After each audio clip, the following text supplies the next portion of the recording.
very good day to you, and welcome to Youth Time on Being with Television, the program that discusses issues and matters concerning our young persons here in Benin State and in Nigeria as a whole.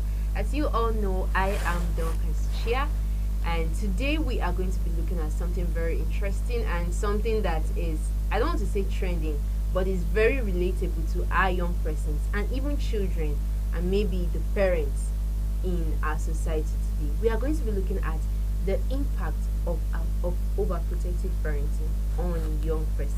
Yes, please, the parents should not come after me, but we're going to talk about the impact overprotective parenting has on young persons in the long run, and maybe how they can handle such situations, and also speak to parents and let them know how things are to be done.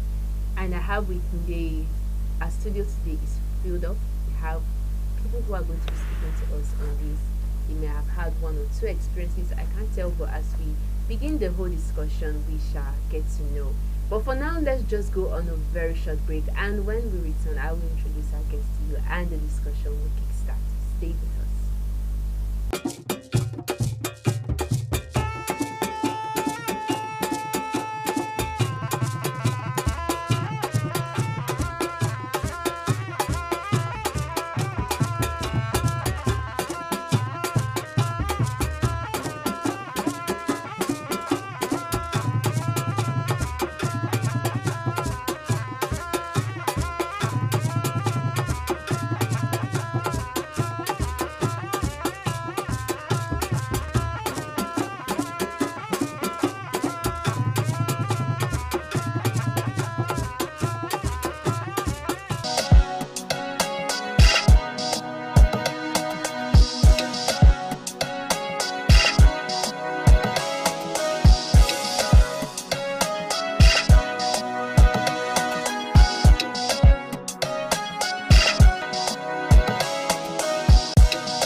Welcome back. If you are just joining us, this is You Time on Being Television, and we are going to be discussing the impact of overprotective parenting on young persons in our society today.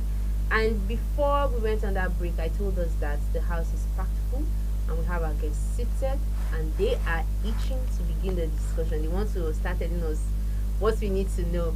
Let me begin the introductions. I have with me by my immediate right Mr.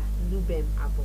Good to have you once again. Thank you very much. And next to me, by my left, I have with me also a returning guest, Mr. Veshima Kekwe. Welcome on the program. Did I get the name right? Yes, you did. Thank you. Okay. Thank you for having me once again. All right. Good day, viewers. Yeah. And by our far left, I have with me a very beautiful young lady, Black Beauty, I must say. Her name is Miss Mimi Dojo. Welcome to the program.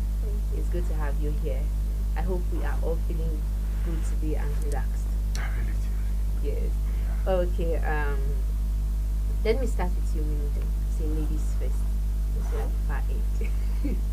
Okay. How was it growing up for you as a child?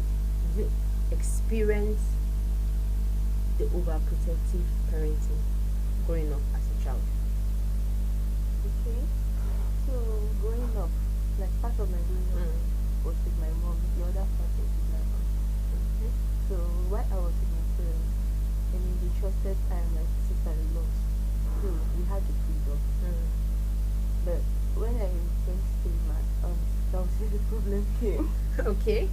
I mean even up to when I was doing my NYC, my aunt was still controlling my movement and everything.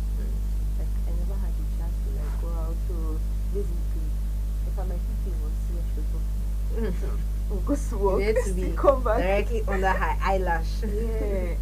So the whole thing was somehow so it's interesting because I experienced the both sides. Okay. All right, Mr. Vishima, how about you? Okay.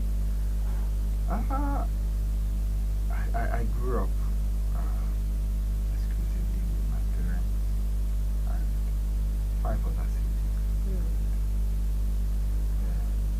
up experiences as interesting as they can be. And I would say basically that these experiences, just like she has said, I have my own experience based on the home and the environment which I came from. So when it comes to the individual family differences, talks of values, maintenance that are tenable in each home, and they differ from one home to another. And that is why this discourse itself is a relative one. It's not casting stones anywhere to say that overprotectiveness as a term is something that is sacrosanct. No, because the experience I had, I wouldn't see it or consider it as, in quote, I had an overprotective upbringing. It was the tenets that my parents, within that time frame, that I was directly under their care and nurture, that I felt was the best for me. Now, that does not apply to her, doesn't apply to my brother on the other side. Get to know. But at the end, there are still lines that we can bring in and talk about. Yes, there are certain scenarios where I felt I wasn't allowed to know certain things at a certain age which I should have, because the fear of being exposed to knowledge before a particular time. So, in that context, then, yes, I would say that I had a fair share of protective. Okay, all Yeah, right. I did.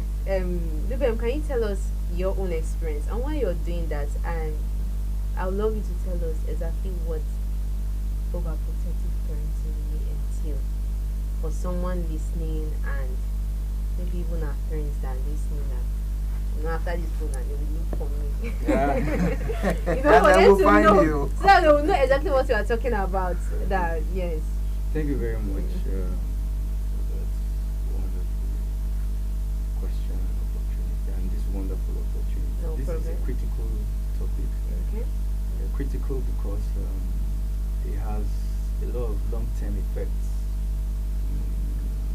No matter how you want to look at it, the formation of a child really forms the background when they grow up. It guides a lot of factors that form them into adulthood. And so for me, it was basically, I would say my parents were really strict, but I have been someone right from growing up who would always want to express myself. I would always want to express myself. So yeah, I got the beatings, right? But I still had the always there. opportunity to express myself as a young person.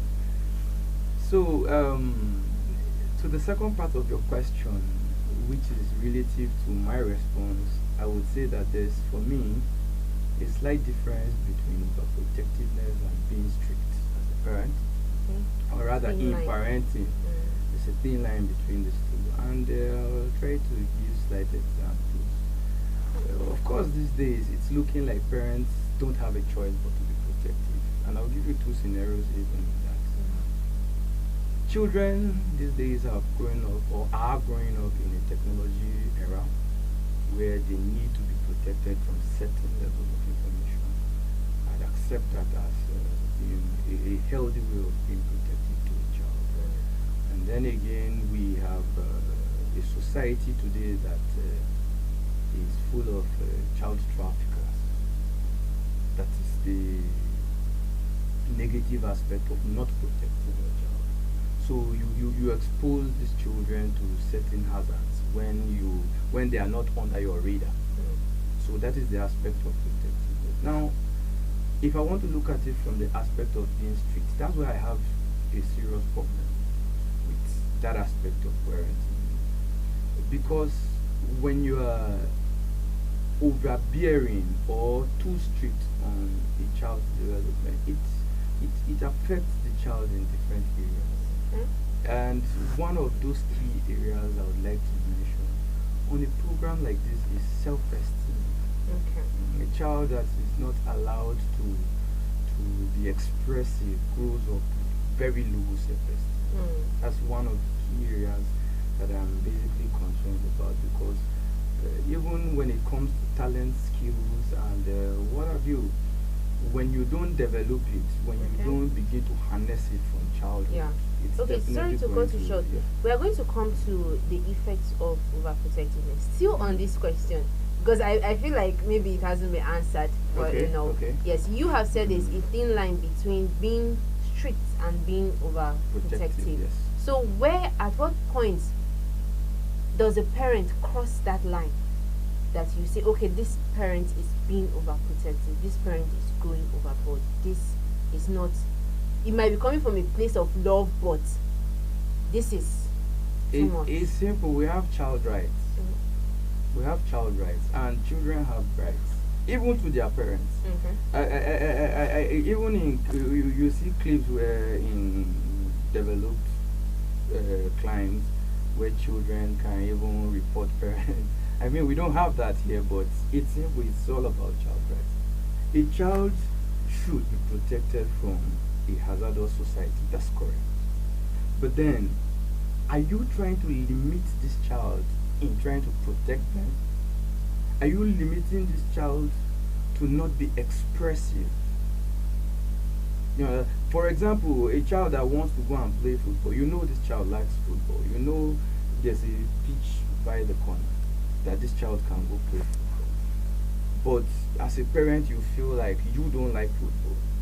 You don't want this child to even step out of the house without it. I mean, it's basic that children must play.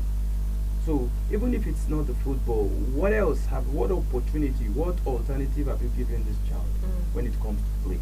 You understand? So, but there are parents who would not even allow a child to play. Is that bad sometimes?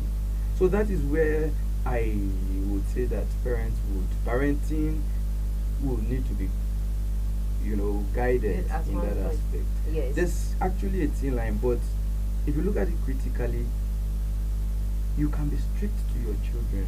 You can be protective of your children without necessarily limiting their basic rights as children. Okay. All right. Okay. Mr. Vishnu, do you want to add to what he has said? Are you itching? I think the tone has been set Okay. for this discussion. Okay. All right.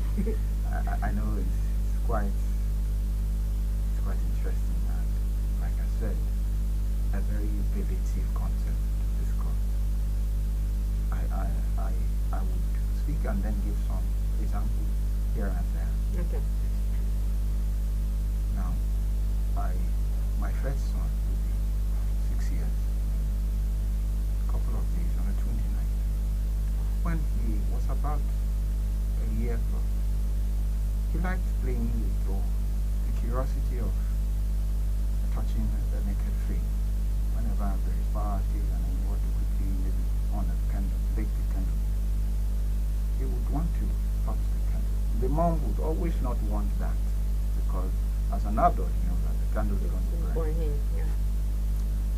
I was on a school of thought that allow this young man to touch this burnt. He will learn. He will learn to avoid it Yeah. whenever it's big. My wife would, she was very furious that I over her dead body would share that. This day she wasn't around immediately. The flame was up. And then the young man was like, I'm not touching you. When you touch the flame and it burns your hand, I know to the degree to burn you before you pull out. As I speak, he is the one now who coaches his younger brother who's about to. Hey, on the cattle, don't touch it to burn your hand.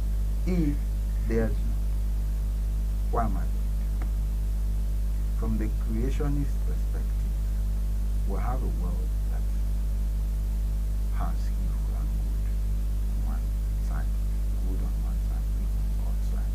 Now, the whole idea of preventing, being protective of the innocent life that is brought in, that needs to grow into this world that has a mixture of both, is ability to manage. I wouldn't say control. That is where the idea of protective comes in. Manage the information the child accesses through the appropriate developmental stage. That is where this concept itself comes in. Because there is information that a child accesses at a particular point that ends up detrimental. There is information that a child is prevented from accessing at a particular stage of development. Again, that becomes detrimental. Either way, there is something that exacts an effect. That is where, as a parent, when you bring a child, any responsible parent, you want the child to be able to grow through the stages and have the capacity and tenacity to process information accordingly and properly as the development takes place, so that the right information is acquired at the right time. However, borrowing from what my guest or my co-guest said earlier now, being strict and being overprotective, who defines the line? At what stage? Are we together? Yeah. Now, the point is, okay, let me give another scenario. When we got to school, there were these, we call them rich kids. They went to boarding school, up to primary school they went to, it was boarding, secondary, boarding, then they came to public university. There was this particular lady who within 3 months, within the first 3 months being in university, was about 17. She had taken got pregnant. And we got talking. She said she was curious to know what it felt like. Because in her house, you are either leaving the house to school, and in the school was a girls' school. There's a lot of restrictiveness. There was a lot of not mingling with anybody. There was everything in the house. So literally, once you come in, you are locked up. Friends coming in, you are under everybody's eyes, being watched. There is no room. And even there in the house, myself, the right information may have not been given to her. So eventually, this information flow, if it is not gotten from the proper source, at the proper time, in the right quantity and manner it should, under the guise that I don't want this child to know too much, the child is bound to eventually know too much from the wrong source. Very good. At this point, the line between being strict and overprotective, that line of strictness and being overprotective is crossed. You cross to the other side of being overprotective, and then that is where we begin to look at what is Just an addendum to that, very quickly. Okay. You see, sometimes parents try to limit a child with information, just like he rightly explained. Okay. That's an aspect of protecting. But in the end, you're not protecting the child. Do you understand? You're not protecting the child. To you, you feel like you're protecting the child. But that's not protection. Like he said, if you give or gave that child the right education or the right information, it would have done that child a lot more good than how you feel you were protecting that child. I like that one. It's very, very innovative. All right. Maybe though he has mentioned maybe a few reasons why some parents might behave like that. He said maybe they were trying to protect the child from knowing too much or something. But let us just look at it on a whole. Why do you think sometimes parents are overprotective? Most people want to say it comes from a place of love. That's the popular reason. But does it really come from a place of love? Are there other reasons why parents might decide to be very protective of their children while they are growing up, even to the point where they are even adults? There's still that protection. Okay, so I feel like some parents, the love or the kind of upbringing they did not get they try to like give it to their children. So now, in doing that, most of the times they overdo it. I mean, overprotecting your child will not give the child defend. In fact, now you have teach that child how to over depend on you. This child cannot think on her own independently. Like this person cannot make decisions on the person's self. It has to do with the parents. Now, okay, let's look at the environment again. There are some things they will not even teach you in school. You have to learn them from your environment or the people you mingle with. So if these children are not allowed to like meet with other children, now it's going to be difficult because it's not like the economic and maybe the social environment, the learning aspect in that class is not there. And of course, your environment is one of your best teachers. Yes, Growing up as a child. Yes. It's true because of the things you get to experience and all that. So right now, I just want us to go on a very short break and listen to the opinions of people, what they have to say concerning this topic and their own side of their experiences. So stay tuned with us. This is still Youth Time, and when we come back, the program will continue. Oh yeah, me. Oh yeah, me, yeah. Oh yeah, yeah. As I come enter the place, make you tell me what I have for. This is Yami TV. A lot of people have been yamming us. Okay, so we could go meet all these Most of mamas. these schools they bring up for family. Like handwork is just the best. Make I know. Yami, make it just yami, make I know. Yami, yami, make it just yami, make I know. Yami, yami.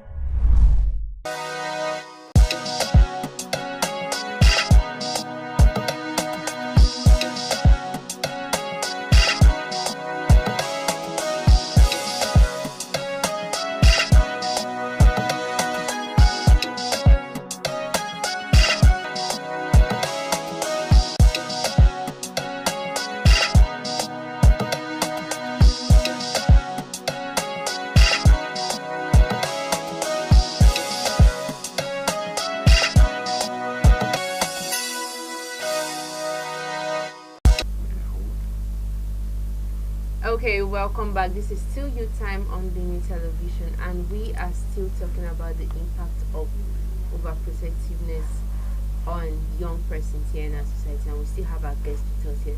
So right now, let us move on to the effects of overprotective parenting on the individual itself. That's the main topic. So, Ruben, I'm going to start with you.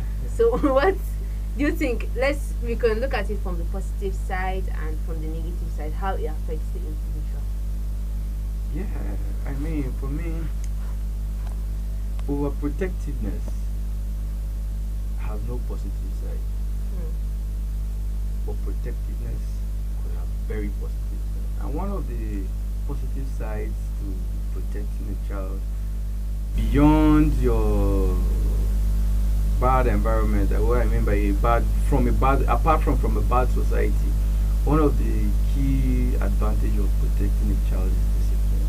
It gives the child a foundational discipline to understand, the demands of society, especially if, in fact, it's not holistic. The protection aspect is not a holistic approach. Other key aspects of parenting have to come in to complement the aspect of protection as well. But on the positive side, summarily, I look at the aspect of discipline as one of my key advantages. Beyond that, the other sides of overprotection now are where I have a problem. I know that young people need to develop. I know that young people need to be given the opportunity to express themselves. Generally, we have energies within us, and everyone as a child, you see, you put a child here, child is that energy to always get something, achieve something. What do you know is there that you are crawling to go and touch? You were talking of fire. What do you think is fire that you want to go and touch the fire? Do you understand? A child is energetic generally, so we're always looking for where to channel that energy. So for me, it's a bad thing when you overprotect a child to an extent that the child no longer has one self-esteem. Two, the confidence to be expressive. And if we look at these things, it goes beyond even the house. If you go to a school environment, for example, there are some children that don't talk. Probably because they grew up or they are growing up with parents that when they want to talk, they say, shut up there. You know, so that child has grown up to understand that you don't just talk.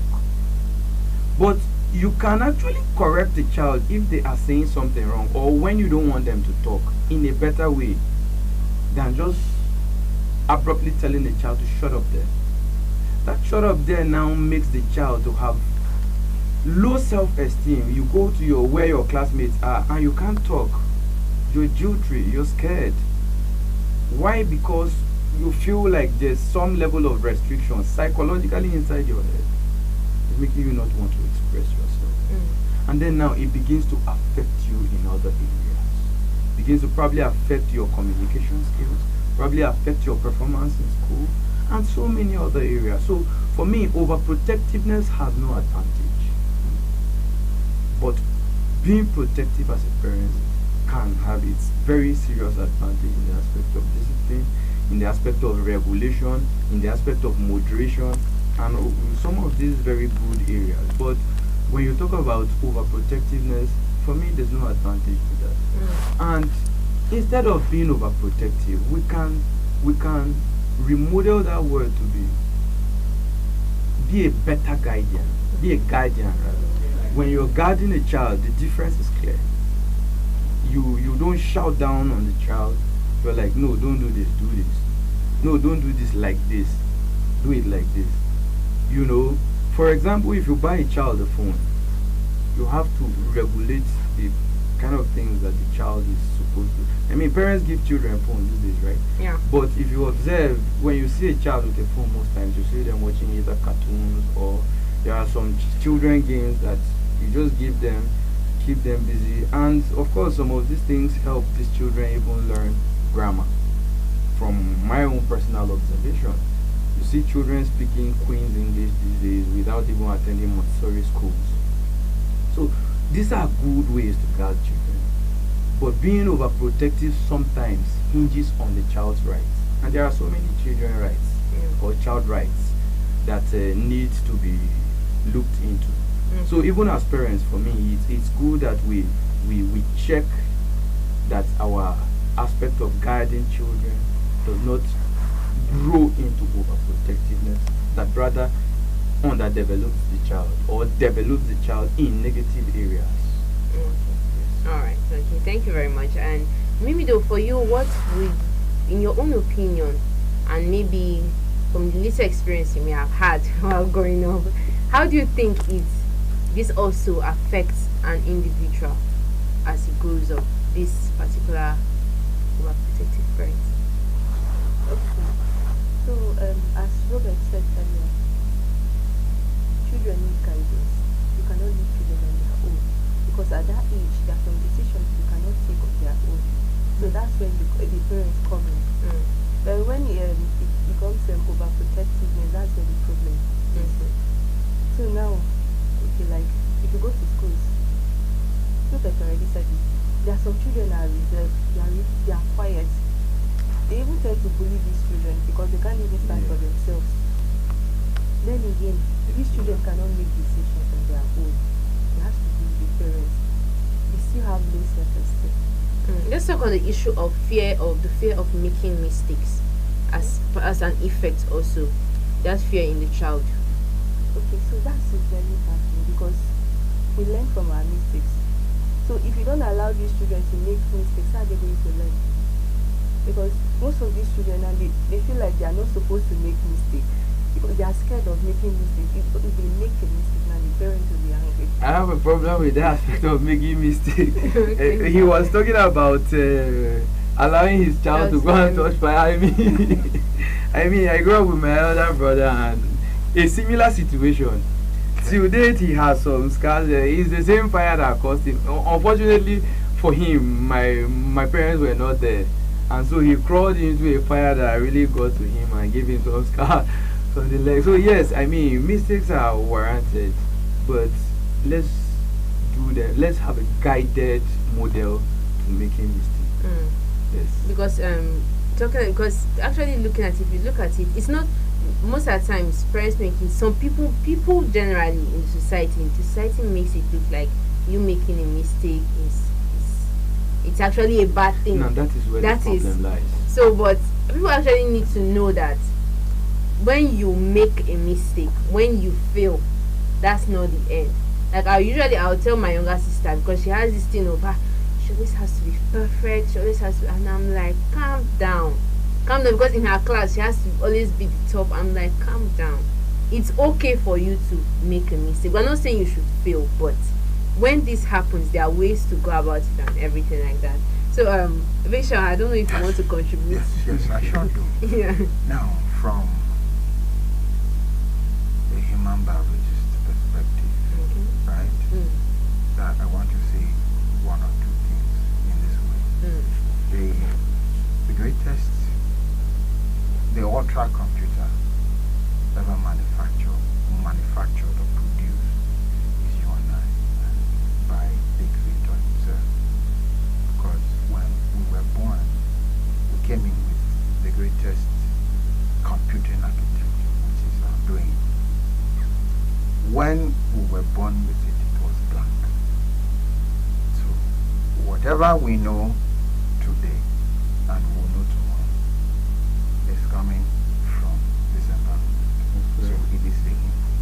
Now what we process within our system and give is a function of how it is imputed into this computer.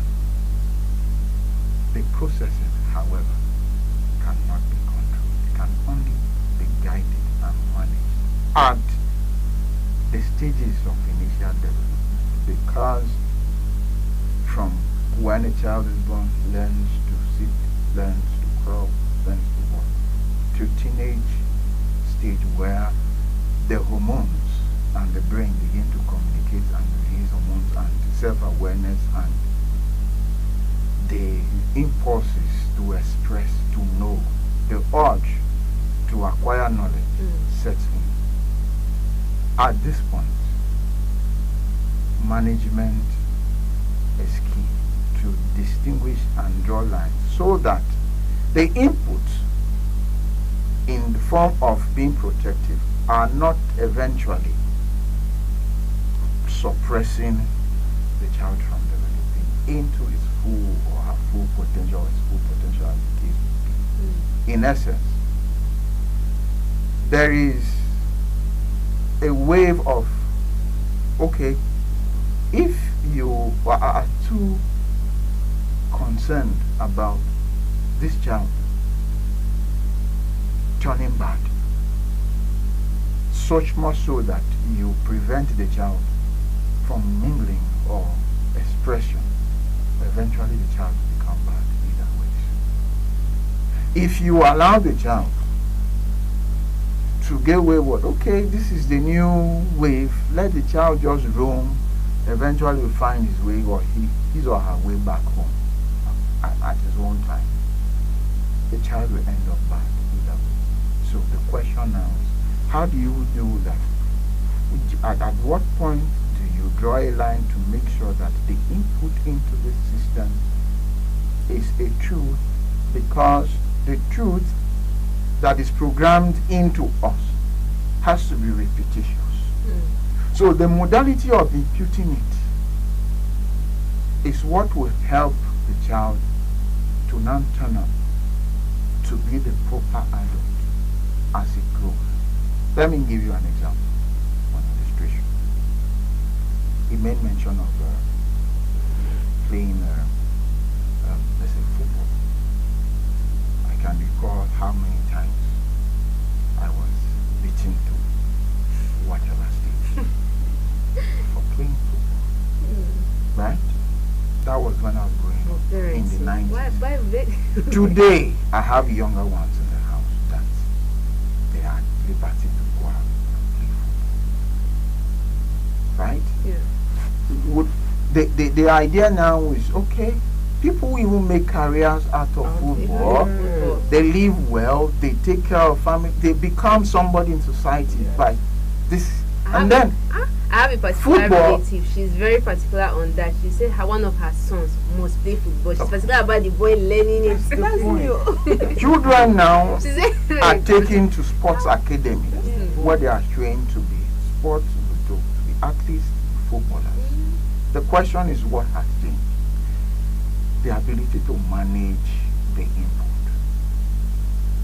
So, generally, if you are too scared that this child is going to access the wrong information, then give him or her the right information at the proper time. yeah. That's it. That's a very beautiful one. Impute into this developing brain, this evolving brain, the proper information that you want to, but you cannot control what is processed and put out. So when the expression sets in, the expressive stages set in, allow for room for listening, listen and entertain. Yeah. Then proper guidance will come. Yeah. Otherwise, we end up having young ones that are constantly being suppressed.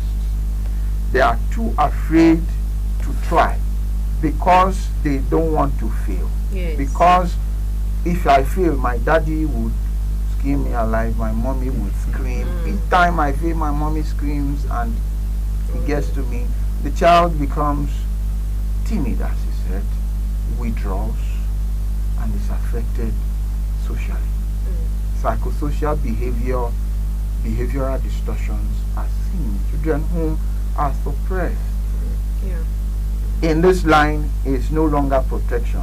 And That is where the concept of over-protectiveness comes in. And if you look at most of the great people we had today, it's not that they tried once and it happened.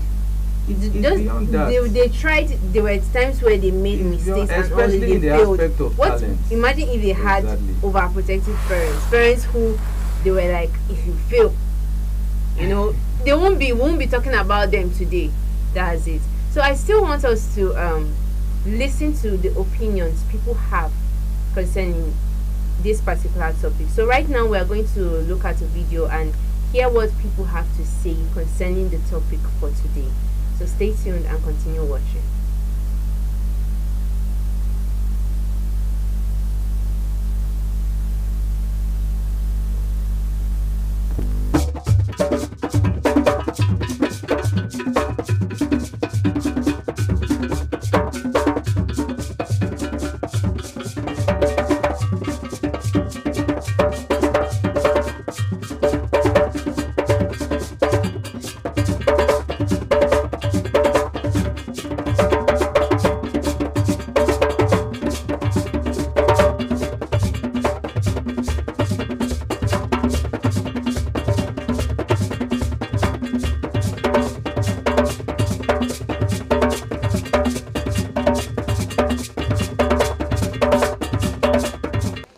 Yes, we are in the generation where our parents do think that they know everything that concerns life, and it is normal that as parents they are supposed to know beyond the children. There are certain things that have come out now that are modernized, that sometimes they may not have the typical knowledge about them. But the children, because they have sent them to school, because they have learned new things, they'll be able to tell them. And in such situations, sometimes they don't want to listen. They don't want to listen to what these children are actually telling them. And at the end of the day, it affects that care from the children. I mean, from the parents to the children, because they feel that the children in the house or in the family are stubborn, not knowing that they actually have a little thing to contribute to make their life better. But because of the should I say the parent upbringing, they feel that they know all. They feel that they know all. not knowing that they have actually sent these children to school to acquire knowledge that they have not, some of them that have never acquired before. So new things are coming up, and these are some of the things that make parents not to understand. They feel that they are protecting their children, but the children, in a way, are also trying to protect themselves. Well, according to my conversation with the person, the parents were overprotective, and so releasing that child to school, going to university, and then that gave her this free hand of doing everything that she was not able to do, being that the parents were very protective and led her into a wrong lifestyle. I would just say that the person needs another person that is or let me say maybe a friend or the parents in another way, trying to help the child to be having more confidence in him or herself. And I think having confidence is what can actually help that person changing the environment also. Well, I think it made me to become a better person, and even now that I'm free to do whatever I want to do, I still know that I need to be cautious in my activities and the way I go around things in life. Okay. So it gave me a positive impact actually, but then I didn't like it when I was younger. But now that I'm grown up, I know I can see the reason why they were overprotective. Because they were overprotective, I couldn't really share some of my personal problems. So I had a particular friend which I felt comfortable with, and I was telling him things about myself, since I couldn't, relate to my parents. So I think that was just the negative part about it. Yes, we are in the generation where. Welcome back, and you have heard from what people have to say concerning this topic, and I want us to talk about like the last lady. She made mention of the fact that because of the fact that her parents were really overprotective. Reshma, I wanted to speak on it. She was not able to tell them, share some things with her parents, and she had to lean to someone else. I want us to talk about that bridge that the overprotectiveness, the effect of overprotectiveness causes between a parent and the child, in addition to what this lady has said. All right, thank you. I think times have evolved, and there seemed to be a paradigm shift. I remember behind the scenes you were emphasizing that we're not teaching parents how to train their children, their kids and words. But I know that evolution in society has happened through time, and there is a little bit of paradigm shift from our parents of the 60s, 70s, 80s, where instructions were cast on stones and you were not able to or permitted to share any perspective. There's a little bit of adjustment such that parents are growing to be aware of that communication gap that needs to be bridged as children grow up. You need to get feedback. If you are managing people, you're managing someone, if you are training, you're guiding, in this context, parents, children, guardians, the world, you need to get feedback.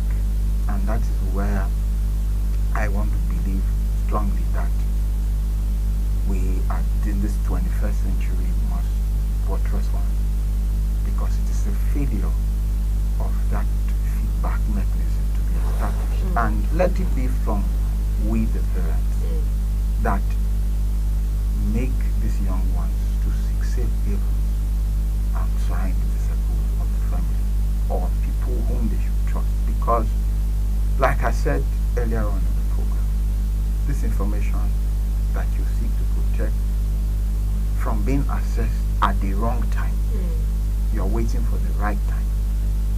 Right under your nose, that information may be accessed, and it will be on the wrong time, and it will be acted on, and then the negative consequences will set in. So that feedback mechanism is very, very important. I just want to portray each and every one of us that have had that experience, that we felt, okay, you were not giving room to interface and share how you felt with the people whom you believe that were your first point of contact, that you could trust, wholeheartedly. A simple gesture of paying attention from outside, from someone who might not have the same love as your parent or as your guardian, for his own his or her own self-interest, would just listen and then capitalize on your urge to know and feed you with whatever junk he or she wants to achieve whatever purpose. So that feedback mechanism should be established as these children begin to metamorphose from little ones to young adults, to teenagers to young adults. Let us develop that constant and consistent approach of having conversation, dialoguing. Idea, how was good today? Who is that boy coming around? I've seen your letters. I know he's good. Have that friendly conversation. It builds confidence. It builds trust. Your child is able I'm to I'm just saying. He's able to rely on you. Do you want to add also? Be that go-to person first, and it has to come from the parent, the guardian. Yeah. Yes, it's very important. Yeah. Okay, maybe I'll allow you to add to what he has said, and also in relation to the videos I've watched. Okay, so now, the situation where children are not confident enough to talk to their parents, that's an issue. Most of the times, the information you're scared to get, as you said, you already get them outside. So at the end of the day, the aim is defeated, because in the first place they're trying to protect them from this thing. And most of the time, they will always get this information. They will get it. Last, it will happen. So it's better to like just tell them. You know, there are different stages. Like my younger brother is saying, there was this day he came back, he just told me that there's someone there in my phone that is liking him. I said, by my phone liking you. That the girl took the maid, so she now brought all this snack or something and gave him, like, did you collect it? And yes, so now after that day, the girl wrote a letter to him. Unfortunately for him, it was the head teacher that saw the letter. It's over. Because that ship has sailed. I was just trying to tell this one. Are you sure you need girlfriend this period? Because as of the time he was like really excited. In fact, he was making faces, blushing. What do you mean by the wrote the letter and you're smiling? So when the head teacher got the letter, the class teacher later informed me that okay, this was the letter that the girl wrote to him. Yeah. So they had not even seen the letter and they already collected it. So now I made him understand that okay, fine, it's okay to write the letter, but at this point you don't need these things. Yeah. You're supposed to focus on it. The time will come. Exactly. That is where this thin line between being strict. Now, let's look at that scenario once more.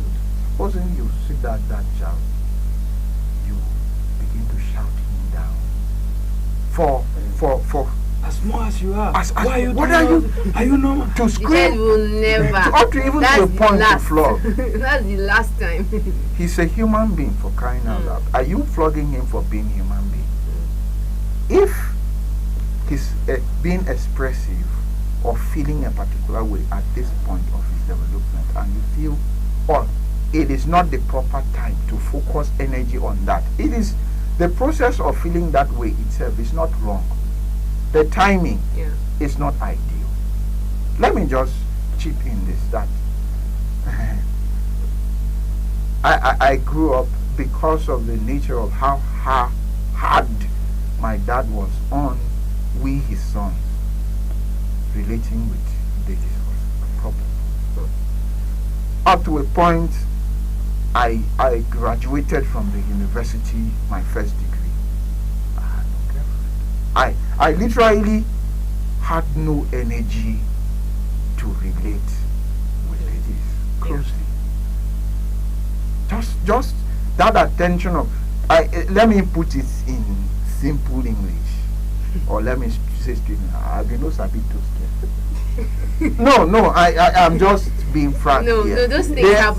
The energy. These are things that wasn't How there. can society? You had to recite lines. I could do anything. At a point, I was the union president, new best president, University of Ilorin before I got.